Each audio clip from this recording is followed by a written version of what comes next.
my passion is music, always has been. It's a very exposing thing to do, to put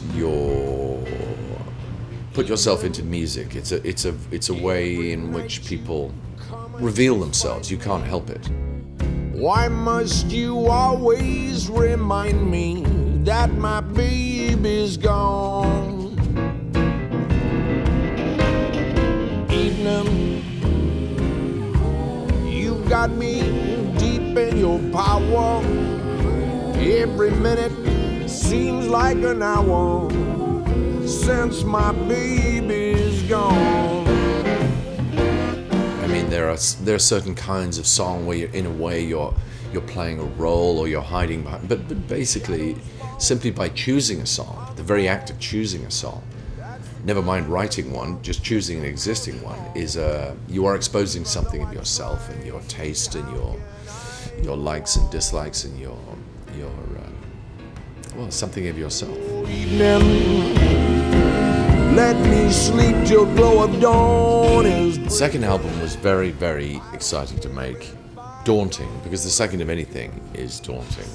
First time, I think you are too preoccupied with the confusion and chaos of it to really know what you're about. But the second time, of course, you know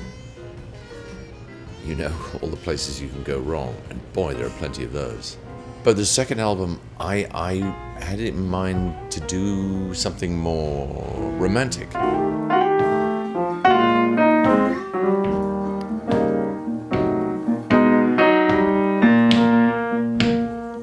Some people call me a junker. There's an idea people have that blues music is a very sort of male form. It's a man and a guitar telling hard luck stories, and there's an element of that. But to my mind, the blues, it's actually I think of it as a very female. Its origins being very female, great female blues singing. In fact, the first big blues stars were really female singers. And to me, it's always been there's been an element, strong element, of the mother singing her baby to sleep. There's something comforting and soothing about blues music. Of course, you can't. It's hard to apply the word soothing to Howlin' Wolf or Lightning Hopkins, or that soothing doesn't come to mind. But I think that's really where it comes from. And I wanted to do something that had a slightly more feminine and also a slightly more romantic feel to it. I wanna get high again.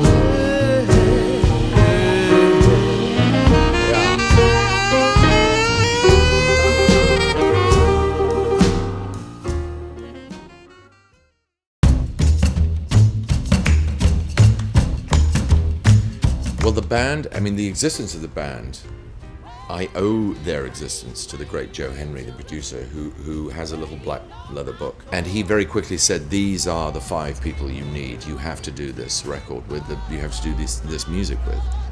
First on the list was Jay Bellerose, who may very well be the greatest drummer in the world at the moment. His feel and his musical sense is absolutely uncanny.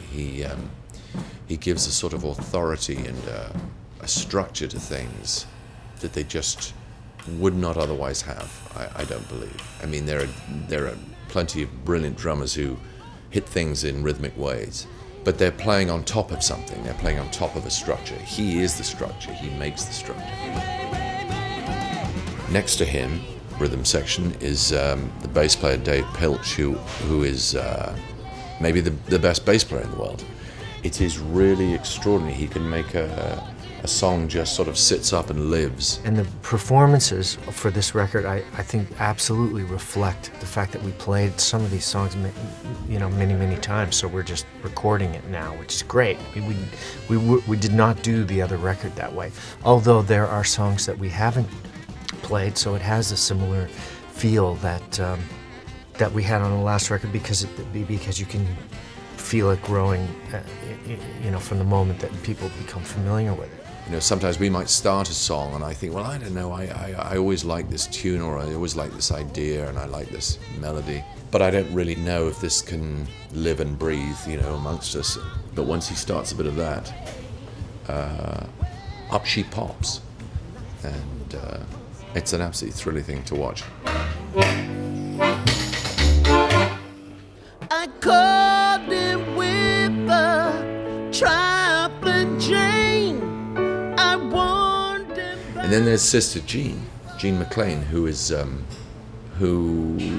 just everything to this band. When she gets up and leans into a song like John Henry, just did everything, the world stops, and it's just a glorious, glorious sight. She can do anything. She's a huge instrument. She's also makes me laugh so much. She's such good fun to be on stage with and to tour with. She's absolutely glorious.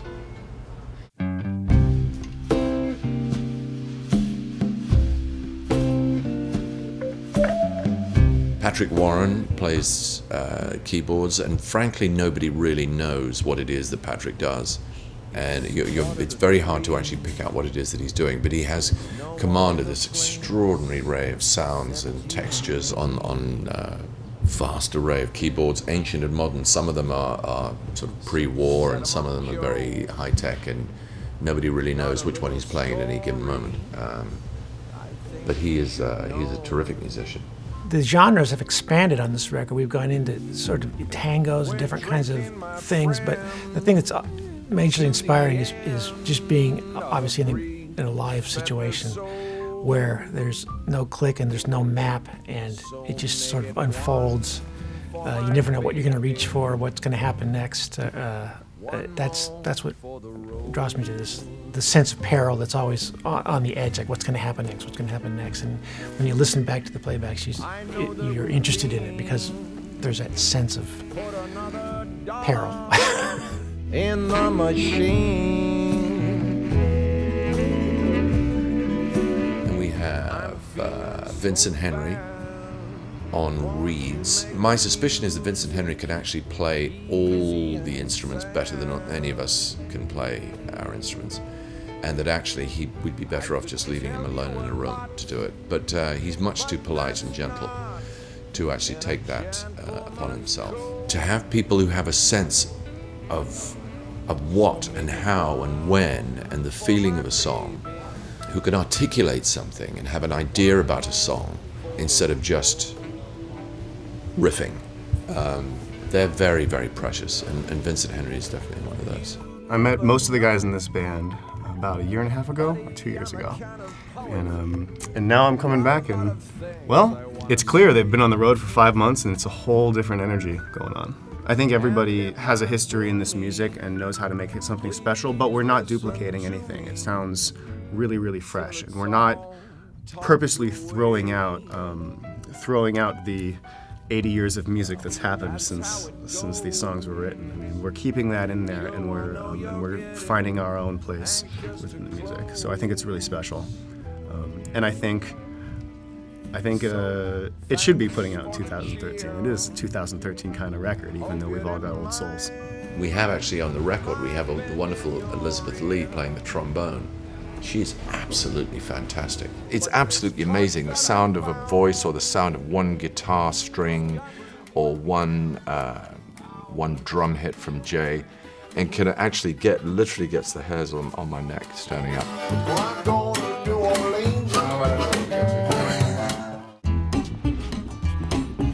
Kevin Bright is Canadian. That's the first thing you need to know about him. He is, I would say, overwhelmingly Canadian.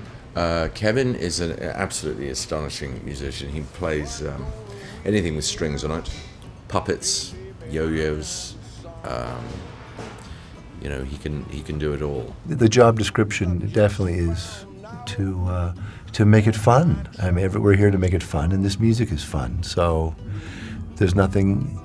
It's serious, but it's also supposed to make it sound like a party.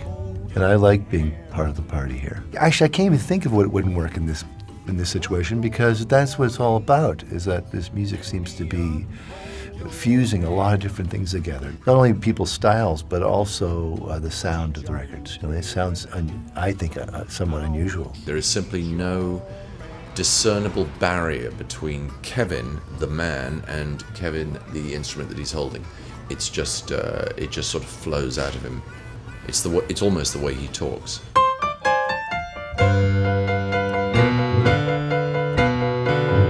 I mean, I know the song we did with Taj Mahal, I've listened to it for decades, and I've always loved it, and yet I didn't really know how it was going to go today. When I went up Mulberry, And we wound up with something that I could never have. It's not at all what I imagined, and I imagined pretty much everything. Of all of the people in recent times that's been interested in giving my music a break inside of what's happening with,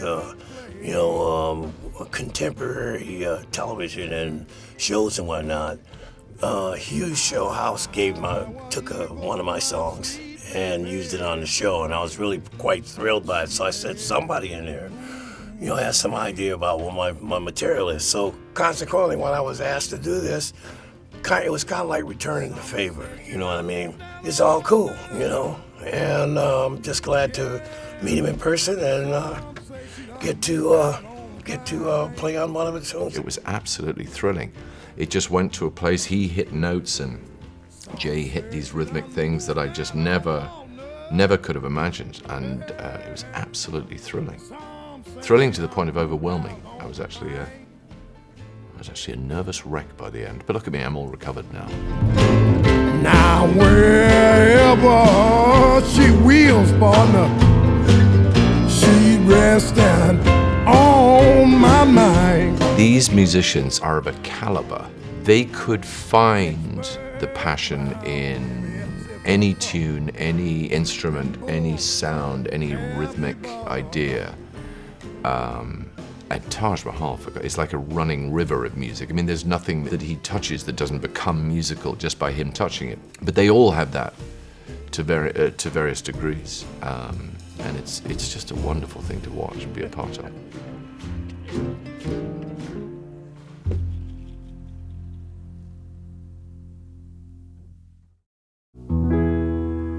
Love, oh love, oh careless love.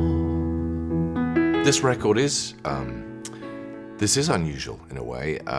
Joe Henry's way of making records is unusual. Nowadays, people come in one at a time and you lay down a drum track and then you lay down a bass track, and sometimes bands don't even meet each other. You can have singers that don't even meet each other. We don't do that. The band is all here, dotted around various parts of this enormous and beautiful room, and we all play at once. It sounds radical, but it is actually, in its way, it's actually a rather unusual thing now. It's a great studio. A lot of great records have been made here. I mean, you look on the wall, and that only tells you a small percentage of what was actually done here. I mean, every genre of music was recorded in this place, and eons ago. And if you believe in ghosts, maybe there's Duke Ellington and Count Basie and Frank Sinatra and Dean Martin, Sammy Davis and Michael Jackson. That's kind of a weird visual there. It's a really unique space, and a lot of incredible things have happened here over, decades. And some of it sounds sort of mystical and wispy, but it does matter. You come to these places where historic musical events have taken place, things that have been important to all of us. I can't say it doesn't have something to do with your state of mind when you're in here. They've been touring the world together, these people, and have developed a voice as a collective, which is unique. But the most significant difference is that Hugh is just approaching the music at a deeper level. He's always been a great musician since I've known him, but he's actually put himself out on the wire in a way that he had never before. And in the 2 years that have passed since we made his first record, he's had to occupy a center stage and be fully invested in performance in a way that I don't think he's ever challenged himself to be before. Sometimes it's a melodic thing and sometimes it's a rhythmic thing. You just get some idea from somebody and it sets you off down a road that no one person probably would have thought of on their own, but as a group thing, you just head off down a road together. It turns everything into a great sort of adventure, really. What really makes it different is that everybody's senses and sensibilities are just opened up and very, very in tune to what everybody else is doing. So we're all listening, I think, more than we would typically listen in a studio. If you get tired of an arrangement, we'll change it around, turn it upside down, turn it inside out. Everything's always up for change or grab or, whatever. They don't make them like that anymore. They don't make them like that, and they don't record them like that. This is a very rare thing. It's hugely rare in my life, but it's nowadays it's rare in any musician's life actually to come to a place like this. And there aren't many of these places left, for one thing. And to commune in this way with musicians in this sort of a setting is incredibly rare and wonderful. I mean, there is really nothing better than this. And I feel slightly guilty saying that because I'm sitting here in the middle of it and you're just watching me sitting in the middle of it, so I have got the better end of the deal. But there is really nothing better than this.